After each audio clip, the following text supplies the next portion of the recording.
Hi friends, నేను మీ పాల్రెడ్డి. ఇక్కడ మేము సజ్జ పంట అనేది వేయడం జరిగింది.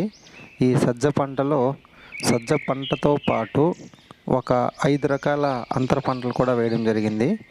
ఈ 5 రకాల అంతర పంటల్లో ప్రస్తుతం ఇప్పుడు మీకు ఈ పెసర పంట గురించి చూపించడం జరుగుతుంది.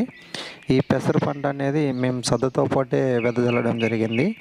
కానీ అందరూ సద్దతో ఈ అంతర పంటలు పెసర, మినుము అట్లాంటివి వేసినప్పుడు ఇవి సజ్జలో కాగిపోతాయి అని రైతులందరూ ఒక అపోహ మాత్రమే ఉంటుంది. కానీ అలా అయితే ఏం జరగదని మేము ఈ వీడియో రూపంగా మీకు చూపించడం జరుగుతుంది.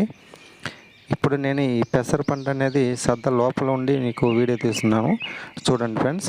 ఈ చాలా వరకు ఈ పెసర అనేది కాపు అనేది బాగా రావడం జరిగింది. కొంచెం చెట్లు కూడా బాగా హైట్ అనేది రావడం జరిగింది. ఈ విధంగా పెసర పంట అనేది మనం ప్రధాన పంటతో పాటు మనం వేసినట్లయితే మనకు ఒకే ఎకరంలో 2 ఎకరాల దిగుబడిని మనం సాధించవచ్చు.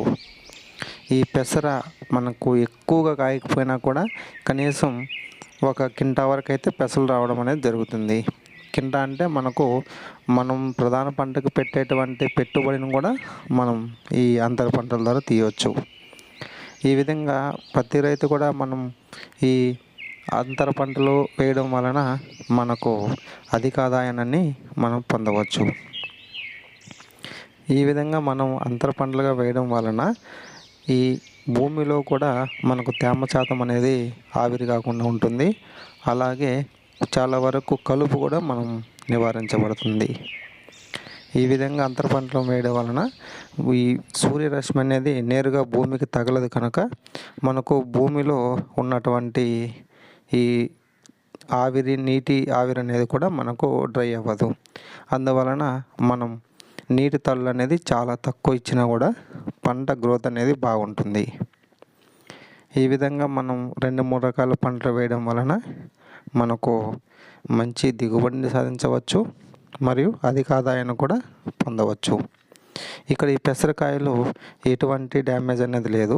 అంటే లోపల ఉంది కదా, మనకి ఎక్కువగా పురుగు తొలుస్తుంది అనుకుంటారు. కానీ ఎటువంటి పురుగు తొలిచేది అనేది ఏమీ లేదు. కాయలు కూడా బాగా నాణ్యంగా ఉన్నాయి.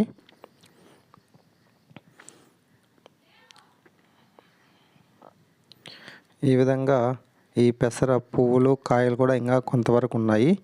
అన్నీ రాకపోయినా కొంతవరకు వచ్చినా కూడా మనకు కొంత ఈ ఆర్థికంగా మనం సంపాదించుకోవచ్చు.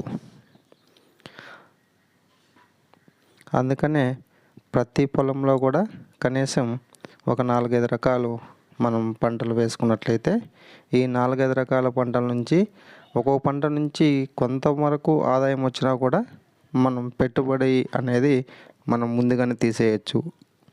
ఈ విధంగా తీయడం వలన మనకు ప్రధాన పంటలో వచ్చినటువంటి ఆదాయం మనకు పూర్తిగా మిగులుతుంది.